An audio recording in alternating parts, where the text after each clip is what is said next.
வாழ்க்கையில எதுவுமே இல்லாட்டி தெம்போட நிக்கிறதுக்கு பேர் தான் தன்னம்பிக்கை. எல்லாமே இருந்துகிட்டு நிக்கிறதுக்கு பேர் தன்னம்பிக்கை கிடையாது. எதுவும் இல்லாட்டி நிக்கணும். ஆள் அம்பு ஆயுதம் எதுவும் இல்லாட்டி நிக்கணும்.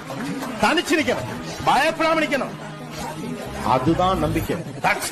நான் இருக்கேன் எனக்கு தோணும். இவ்வளவு பேர் எனக்கு இருக்காங்க. அதெல்லாம் வேண்டியே வேண்டாம். நான் இருக்கேன். பூமியில ஒரு இடத்துல தோணுனா தங்கம் கிடைக்கும்னு எவனோ ஒருத்தன் சொல்லிட்டான். இவனுக்கு ஊர்ல எல்லாரும் கேட்டாங்க, என்னடா பண்றேன்னு சொன்னான்.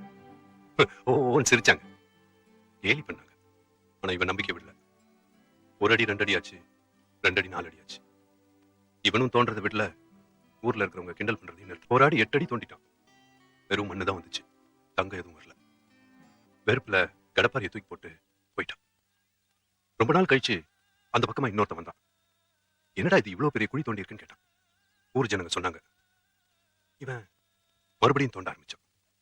8 அடி 9 அடி ஆச்சு, 9 அடி 10 அடி ஆச்சு. தங்குன்னு அந்த கடப்பாறை அந்த தங்கப்பாறையில் இடிச்சது. அந்த தங்கப்பாறையை அப்படியே தூக்கி தோல் மேல வச்சு ஊரெல்லாம் பார்க்க அப்படியே போய்கிட்டே இருந்தான். 8 அடி தோண்டினவனுக்கு இன்னும் 2 அடி தோன்றணும்னு தோணல பாத்தியா ஸ்ரீதர்? தங்கம் கிடைக்கிற வரைக்கும் தோண்டணும், வெற்றி கிடைக்கிற வரைக்கும் போராடணும்.